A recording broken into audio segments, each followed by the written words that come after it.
acabar a dívida. Pagar a dívida é problema de cada um, né? Não vou ensinar a pagar a dívida, não tem muito sentido pagar a dívida. Vamos analisar a causa, né? As causas da pobreza, né? E a dívida é um formato que a pobreza se apresenta. No vídeo anterior vimos isso, né? Esse esquema de tudo vendo depende da ideia. No vídeo não foi falado, mas claro, se a ideia estiver errada, não adianta ter o esforço mental nem a ação física. No caso da dívida, você tem uma ideia, né? Essa ideia pode estar enraizada como uma crença, mas para que se manifeste como falta aqui, como dívida, tem que ter a situação, né? Ou seja, você tem que comprar, contrair dívida, etc, etc. Então tem a parte da ação física. Se você tiver domínio sobre si e não tivesse, né? É o caso da pessoa, né? Para que vai contrair mais dívida, né? Querer viajar num momento que não pode. Você tem que aprender a dizer não, né? Não posso. E a pessoa até argumentou, né? Mas eu preciso ter sonho. Ter sonho sim, mas sonho, né, que vai causar sofrimento, não tem sentido, não é isso. Sonho é para melhorar a tua vida, para deixar você feliz. Sonho que deixa infeliz, cria angústia, cria palpitação, não serve para nada. Existe a causa primária, né? A causa primária é a causa, a origem de tudo. De onde surgiu a pobreza. E tem a causa secundária, que são essa parte aqui da situação física, né?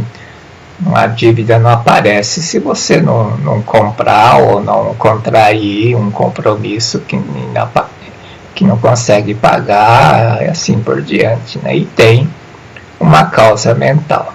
Essas são causas secundárias. Mas se a ideia, isso estiver errado, né, isso aqui não adianta fazer mais nada, tá? Então a primeira coisa que tem que entender é a causa primária, ou a causa origem.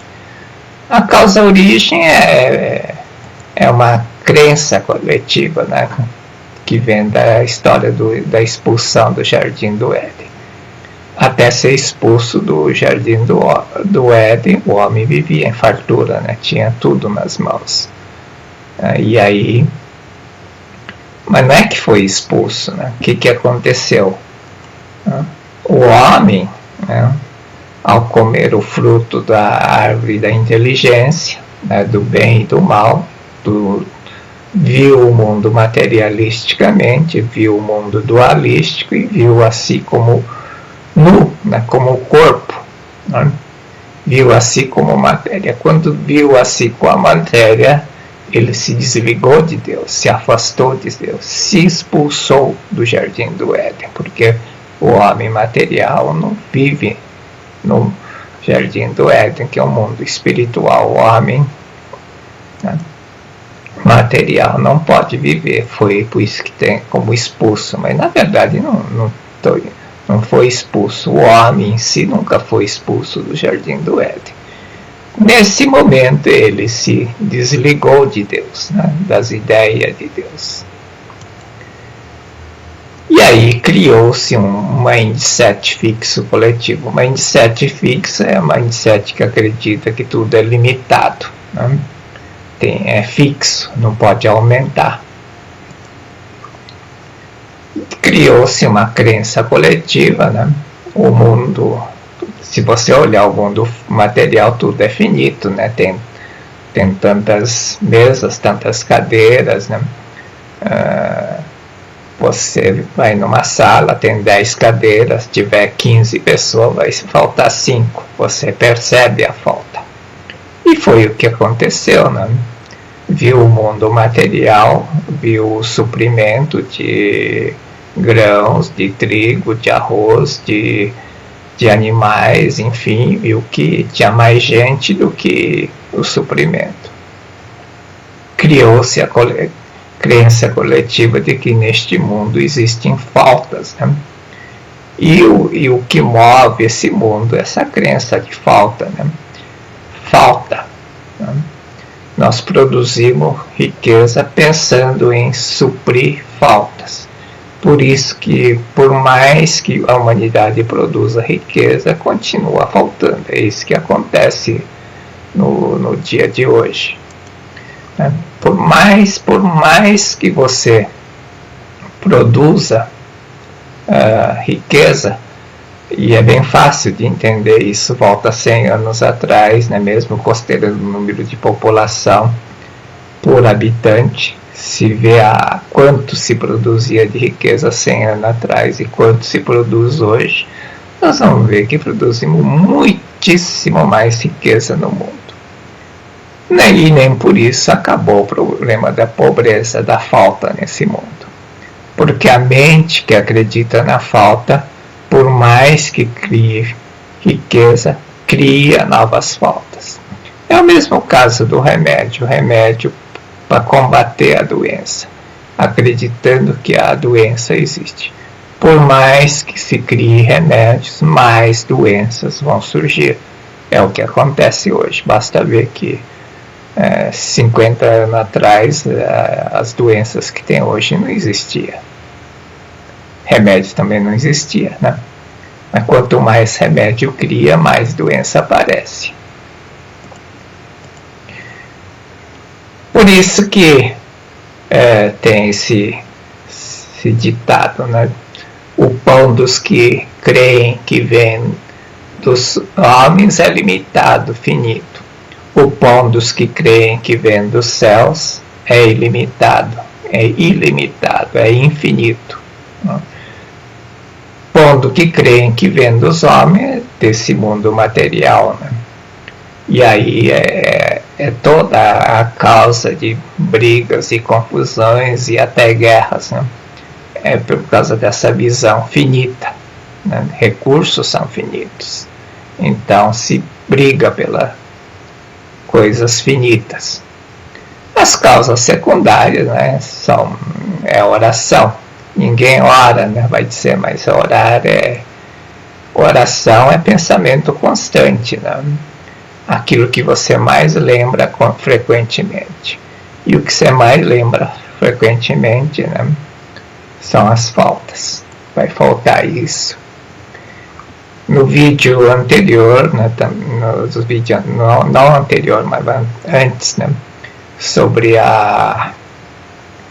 Deus, né, eu te dou aquilo que sintoniza com a frequência dos meus pensamentos. Qual é a frequência, né, aquilo que você lembra frequentemente? Coisas que faltam. Dívida. Fica pensando na dívida, na dívida. Isso cria uma coisa chamada crença, ou mindset, né? Aí tem a questão do desconhecimento das leis mentais, né? A lei tem o reverso, né? A lei existe e funciona, né? Se você não souber usar, vai funcionar de jeito errado, né? Então, o desconhecimento é uma das causas. A principal causa é a desarmonia, né? E tem a questão dos karmas, do teu histórico de vida. A causa, né, como já foi dito, ela precisa de uma oportunidade ou condição ou efeito para surgir. Portanto, por mais que você tenha semeado causa, se você não criar a oportunidade, né, ela não vai manifestar. Né? Mesmo que você tenha uma crença de falta, né, se você não der oportunidade ou tiver firme decisão de não contrair mais, você não vai dar chance, oportunidade para ela se contrair. Então você tem que cuidar. Né? Isso aqui é atuação física. Né? Você tem que cuidar. Você sempre pode. Por mais que você tenha semeado a causa, ainda assim você pode evitar. Você não tem que transformar isso em uma coisa física.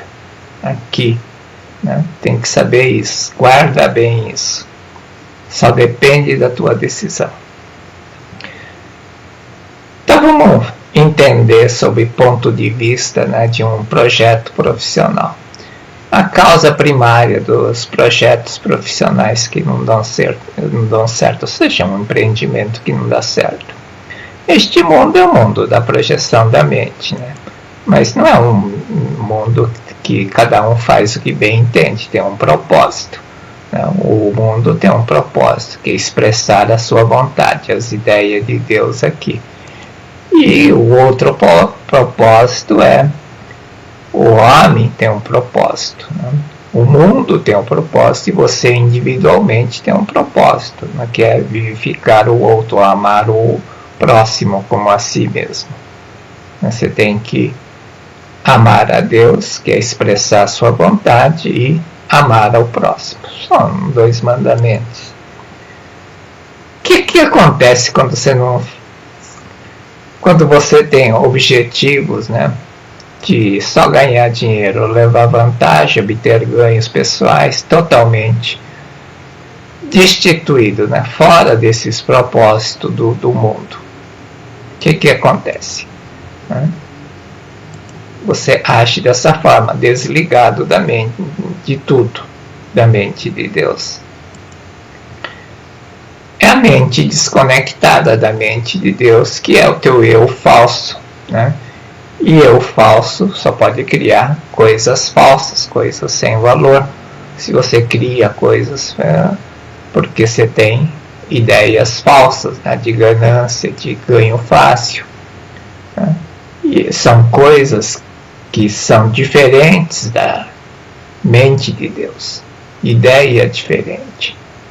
Criação do eu falso da mente humana diferente, desligada da mente de Deus. E aí acaba criando, né? Cria coisas falsas, sem valor, e que se manifesta como pobreza, como doença, como dívida, como fracasso, como sofrimento, etc, etc. Essa é a causa primária. A tua ideia está errado. O que fazer para resolver todos os problemas da vida? Conhecereis a verdade, e verdade vos libertarás. Libertará de quê? Da causalidade, né? Que é a pobreza, a doença, dívida, fracasso, né? Causalidade dos karma, né? Liberta de tudo isso. O que precisa conhecer? A verdade. Mas o que é verdade? A verdade é bem uma coisa bem simples. O homem, né, nunca foi expulso do Jardim do Éden. O homem criou a consciência material, né, e se expulsou, se isolou de Deus. Mas o homem verdadeiro, o homem de sol, o homem filho de Deus, nunca foi expulso do Jardim do Éden. A única coisa que tem que fazer é retornar. Por isso que tem sempre parábola do filho pródigo. Né? O filho pródigo é aquele que se desligou de Deus. Quando o filho pródigo retorna, o pai o recebe e se torna herdeiro. E a única coisa que o homem tem que fazer é isso. Na verdade, não tem nem que fazer isso. Né? Quando ele perceber que ele não é o que foi expulso do Jardim do Éden, né? E é bem fácil de entender isso. Aqui no mundo da primeira criação, quem criou, né? Quem criou foi Deus, no mundo da criação. Segunda criação é o Senhor Deus, né? Porque que tem personagem diferente. Quem expulsou, né? Quem na verdade não expulsou, mas quem mandou embora foi Senhor Deus, que é a lei mental. Deus que se manifesta como fenômeno, Deus que manifesta como lei, como causalidade. O homem material é preso pela lei da causalidade, não tem liberdade, perdeu a liberdade. É esse o sentido da expulsão. Mas o homem que perdeu a liberdade é o homem que tem a consciência material. Quando você deixa, automaticamente você se liberta. Ao libertar, vem a luz, né? Você conecta com Deus, apaga e tudo volta à normalidade. Essa é a forma. Na prática, né? Como aplicar isso na vida prática, profissional e empresarial? Causa primária, causa origem. O homem se afastou de Deus, né? Ele teve a consciência materialista, a ganância, né? Ela é um homem que não expressa a sua vontade, não expressa Deus. O seu trabalho não vivifica o outro. E a mente pensa de forma diferente da mente de Deus, né? Essa é a situação. E aí está desligado de Deus. O que precisa fazer, obviamente, né? Ligar com Deus. O que tem que fazer? Tem uma condição, né? Não é? E é uma condição bem simples, né? É o que está na revelação divina. Reconcilia-te com todas as coisas do céu e da terra. E lá no final, ao te reconciliares, então eu me revelarei. A condição é essa. Mesmo que agradeça a Deus, se não consegue, porém, agradecer a teus pais, não estás em conformidade com a vontade de Deus. Essa é a condição obrigatória. As pessoas falam, eu tenho que mentalizar, tenho que fazer isso, mas não procuram se harmonizar. Qual a forma de harmonizar? Uma vez o professor Katsumi Tokuhisa perguntou, né, para o Dr. Masashi Taniguchi, mestre, eu tenho um problema, né? Eu sou casado já há mais de 5 anos e nós não conseguimos ter um filho. E o Dr. Masashi Taniguchi me perguntou, você sabe a causa? Sim, sei, eu vivo em desarmonia com minha mulher. Aí ele voltou assim, falou, Tokuhisa, harmoniza. Então, não tem o que fazer. O que precisa fazer? Harmonizar. Tem uma pessoa que estava dando uma palestra e um dia veio perguntar e disse, eu já fiz tudo, né? Eu faço tudo. Faço leitura de sutra, faço meditação, faço culto, faço prática, faço tudo, né? Fico mentalizando que eu sou saudável e não consigo curar da minha doença. Perguntei, né, quem falou para fazer isso? O pessoal aqui que fez orientação para fazer Shinsokan, para curar, para fazer leitura da sutra, para curar. Não pode ser verdade. Não. O que a senhora tem que fazer é reconciliar, tem que se harmonizar. Não adianta fazer Shinsokan, não adianta fazer leitura de sutra, não adianta fazer culto para antepassados. Enquanto não harmonizar, custe o que custava, ter que se harmonizar. Não consigo harmonizar porque a pessoa comporta de um jeito que eu não gosto, comporta de forma condenável. O outro é teu espelho. A pessoa que comporta daquele jeito está querendo mostrar você que comporta desse jeito. Por isso que a pessoa se comporta para você dessa forma. Você tem que mudar, tem que dizer, fulano, muito obrigado. Você não precisa mais fazer isso. Eu entendi, me perdoe. Eu ficava vendo defeito em você, quando o defeito estava em mim. O problema é eu, não é você. Você é o meu espelho, está querendo só mostrar algo que eu tenho que corrigir, porque eu não consigo não tenho espelho para me mostrar. O que tem que fazer é conectar com Deus. Como fazer?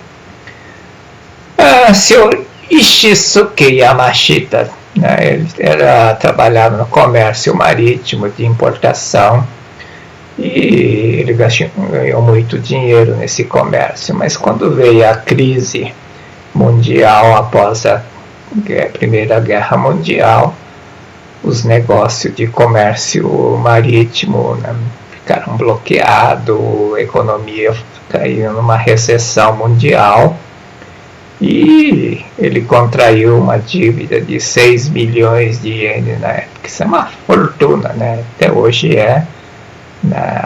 Hoje teria que multiplicar por uns 100, acho.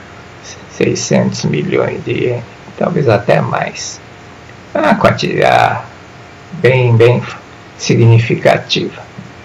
E tirou a orientação com o Dr. Masaru Taniguchi na época. Dr. Masaru Taniguchi orientou dessa forma: é provável que você não possa pagar a dívida, mas Deus pode. A partir de hoje, seja funcionário de Deus. Essa é a orientação, né? Você tem que se tornar funcionário de Deus. Eu já vi isso, né? A orientação do Dr. Masaru Taniguchi foi esse, tá? A partir de hoje, seja funcionário de Deus. Tem gente que faz organograma e coloca Deus, diretor, presidente, Deus, né? E uma vez, falando sobre Deus não tem nada a ver com esse mundo, e a pessoa falou, mano, tem um relato da pessoa que colocou Deus como presidente da empresa e ele se recuperou. E foi orientação de um preletor da Seichonoye.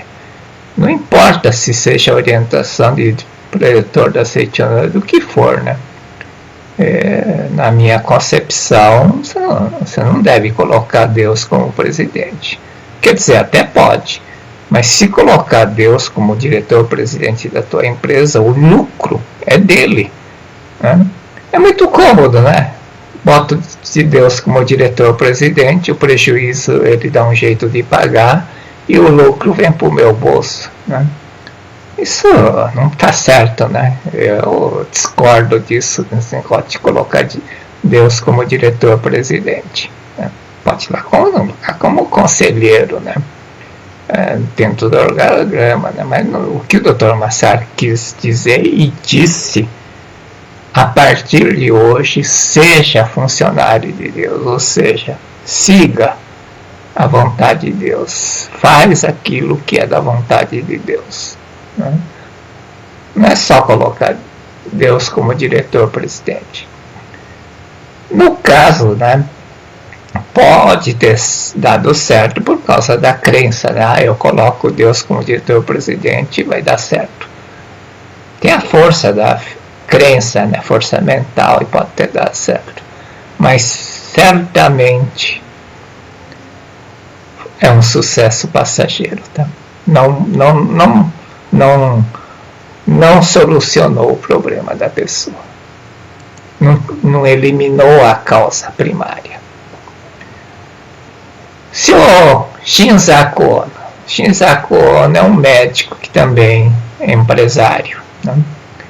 E ele fracassou no negócio e contraiu uma dívida de mais de 3 milhões de ienes. Também multiplica por 100, né, de hoje. É uma fortuna. E ele ouviu esse relato, né? E pensou, Deus consegue pagar a dívida, né? E ele entendeu e resolveu, né? Resolvi seguir exemplo do Sr. Ishisuke Yamashita, né? Ele ouviu o relato do Sr. Ishisuke Yamashita e resolveu o exemplo do Yamashita e vou trabalhar como funcionário de Deus, isto é, obedecer à sua vontade. E quando ele fez isso, né, ele teve uma ideia brilhante, né, médico, criou uma pomada, Teve uma ideia de uma pomada, criou uma pomada que combatia hemorroidas e era um cicatrizante. Esse remédio dava certo, funcionava muito bem, e ele, graças a essa ideia, ele voltou à vida de empresário, pagou toda a dívida. Assim como o seu Yamashita pagou toda a dívida e voltou a operar a empresa. Mas vou trabalhar como funcionário de Deus, seguir a vontade de Deus. Senhor Ryotaro Kawata, esse é o primeiro discípulo do Dharma Sarta Niguchi, já em 1930. Esse é porreta, não tinha nada, não tinha livro, não tinha nada, tinha um folhetozinho, e ele ia na praça pública pregar. Esse era porreta mesmo, ele ia na praça pública e pregava a verdade assim, no céu aberto, assim, sem microfone, sem nada. Ia lá numa praça e começava a falar. Ele é um engenheiro metalúrgico, tinha uma indústria metalúrgica, mas por volta de 1962, 63, teve uma crise, crise do petróleo e coisa desse tipo. Porque crise do petróleo tem de tempos em tempos, sempre está tendo. E a indústria metalúrgica dele, que era um dos fornecedores de equipamento, fabricava peça para essa indústria petrolífera. E não tinha pedido, ficou 2, 3 anos, sem vendas, e tinha mais de 300 funcionários, tinha uma dívida enorme, Senhor Ryotaro Kawata. E naquela época ele também ouviu um relato do Sr. Koizumi Yamagami. Esse Sr. Koizumi Yamagami também era presidente de uma empresa, empresa de produzia sacarias, para trigo, para farinha, etc. E também tinha entrado em dificuldade financeira. E esse senhor tinha ouvido também o relato do senhor Yamashita e adotou, resolveu seguir exemplo, e trabalhar como funcionário de Deus, obedecer sua vontade, e tinha recuperado a sua empresa, pago a dívida.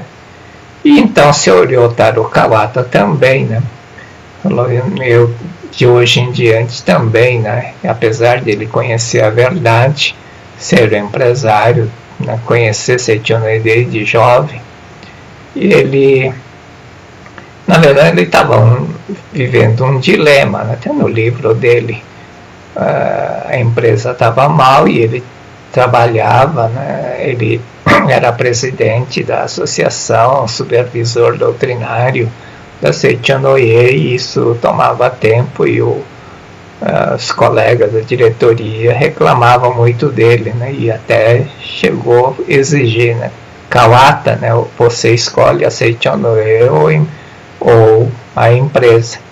Foi nesse momento que ele falou, não, eu vou seguir a vontade de Deus, vou ser funcionário.